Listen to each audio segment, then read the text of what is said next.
everyone, and welcome to a special edition of In the Driver's Seat. Today we're on location at NADA in New Orleans. Joining us is Justin Oesterle, Chief Executive Officer for RouteOne. He joined RouteOne at its inception in 2002 and has held several roles at the company across sales, product, and technology. In these 20 plus years, he has had a front row seat to building the trusted foundation for RouteOne's point of sale solutions dealers rely on today. What started out as an in-store credit application portal has transformed into a fully integrated F&I solution encompassing all aspects of credit application, menu presentation, and e-contracting that can be harnessed through flexible APIs to power the industry's most complete F&I digital retail solutions. Justin, thanks for joining us. Thanks for having me. It's a real pleasure to be here. It's great to have you here. So first off, Justin, congratulations on being awarded the 2024 Top Workplaces in Detroit Award for the 8th time, as well as your second 2024 Technology Top Workplaces Nationally Award. That's amazing. Very generous of you to say. Thank you. And we're really proud of it. It is worthy of note from my perspective that this is an award that's really created by the employees of the company. It's in response to a survey that they have, an anonymous survey, and they decide what kind of a workplace we are. And they've said that 8 out of 10 years, really pleased. And I think it's a nice testament to how they serve the industry. Yeah, it says a lot about RouteOne. So Justin, you've been with RouteOne since the beginning, since 2002. RouteOne is a joint venture between Ally Financial, Ford Motor Credit Company, TD Auto Finance, and Toyota Financial Services. And your e-contracting is set up for what dealers really need right now. Tell us about where the industry is today in terms of the adoption of e-contracting. Yeah, well, thanks for asking that and recognizing our owners, because they're a big part of the story. We've been at it for better part of 2 decades. It was about 2008 when we did our first pilot, started building it in 2006, and we thought that it was going to take the industry by storm. Instead, it was a really deliberate buildup. So we got some nice adoption in early days with some pioneers like Ford Credit and Toyota Financial Services among our owners, as you observed, and they got some nice penetration. But as recently as 2017, the rest of the industry was only at about 25%. They might have been at 75 or 80%. They're now at 90%, and the rest of the industry is at 80%. So we've really seen a lot of acceleration from 2017 into current date. So as a snapshot, we're in a very healthy place, but it has been a long slog, decade and a half of effort to get us where we are today. Wow, it's amazing. What do you think has driven this adoption? I mean, you and I were talking earlier about, some of the reasons, especially from a dealer's point of view, some of the reasons for the adoption. Yeah, well, I think we got enough experience, thanks again to the leadership of some of the pioneers, that they realized there's a win in it for everybody. You mentioned the dealers.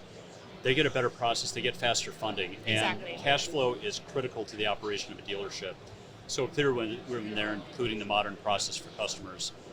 We mentioned the customers, they get something that they can expect and have more confidence in.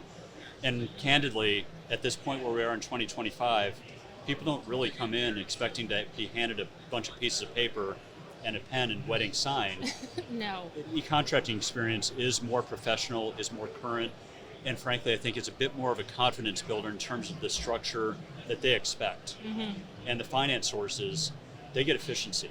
So when paper comes in, they have to receive that, they have to burst a package, they have to OCR it, they have to get the data entry done.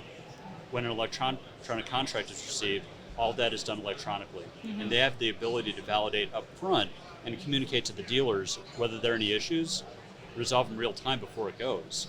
So when you have a situation where everybody's really a winner, you get everybody working in concert. There's not a push or a pull. Everybody's working in the same direction and rowing instead of the push-pull. Yeah, and you mentioned, just that stack of paper and how e-contracting can make the whole process so much smoother for the dealer and the customer, and just,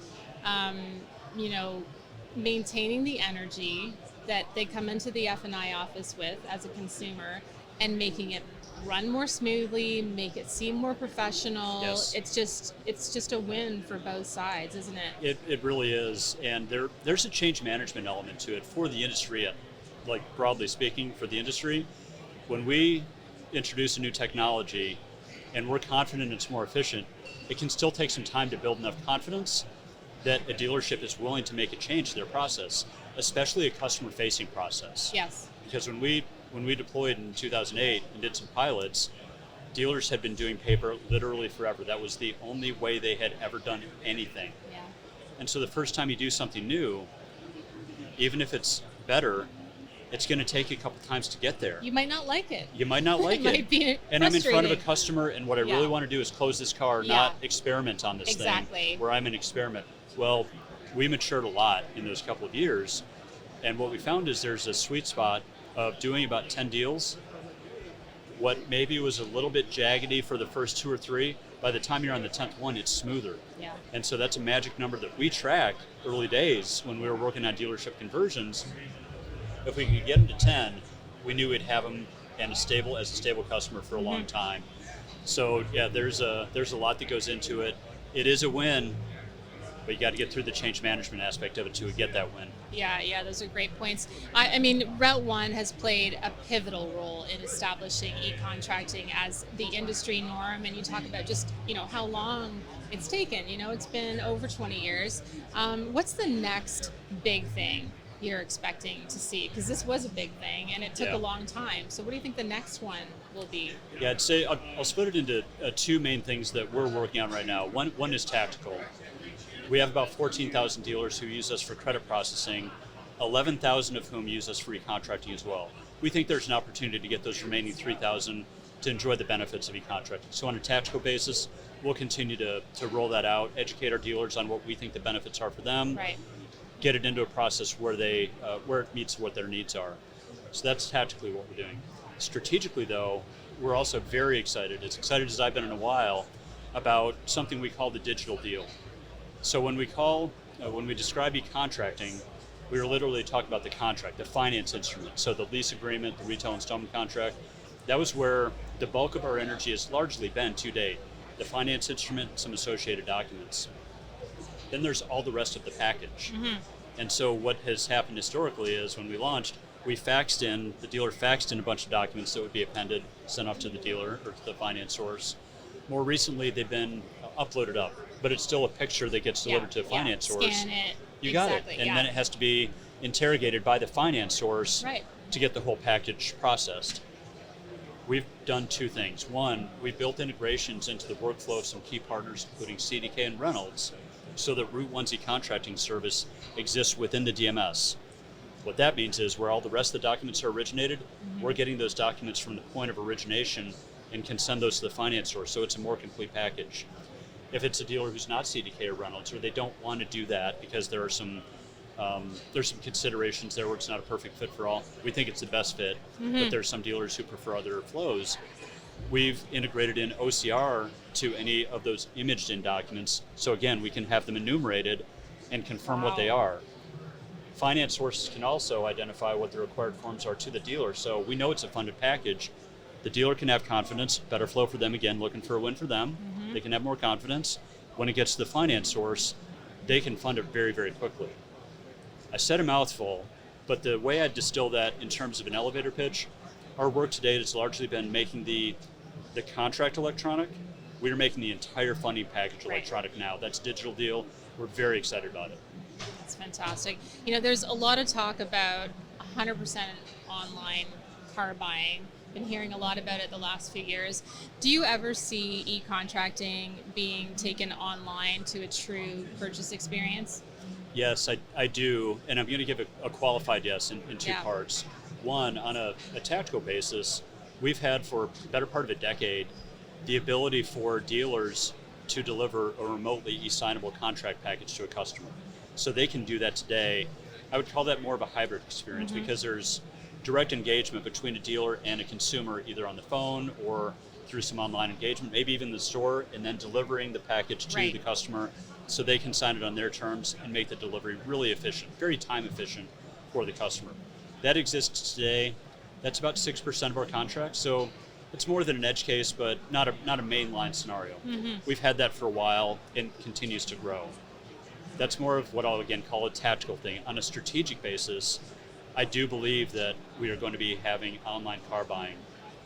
And this is a place where the technology is maybe even a little bit out in front of where some consumers are and where some dealers might be, but we built out a suite of APIs. We call it RouteOne On Demand. So every function that we provide to a dealer in-store, including eContracting, we have service enabled. So that allows important partners of ours, OEMs, a lot of fintechs out there, consume RouteOne services to deliver that end-to-end car buying experience. Now here's the qualification that I'd have. I think that's going to be an important thing that customers evolve to over time with dealers. I think we will be supporting in-store deliveries for as long as I'll be in this business, and probably well beyond. But I think there will be a category of customers, probably starting with prime customers who are repeat customers and we know exactly what they'd like to buy, where I can have a lot of confidence in what the right deal package is for them, and we can deliver that experience to them.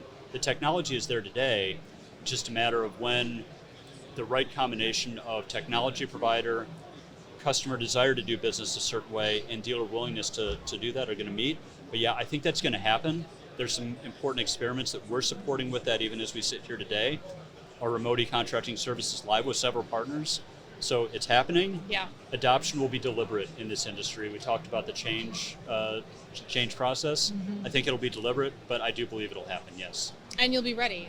We are ready. Yeah. The technology's there. Yeah, it's there. And that's RouteOne On Demand. RouteOne On Demand, yes. Interesting. Listen, Justin, it's been so great having you with us today. I want to ask you one last question. Because we're at NADA, what have you seen at the show so far, apart from the historic weather event in New Orleans?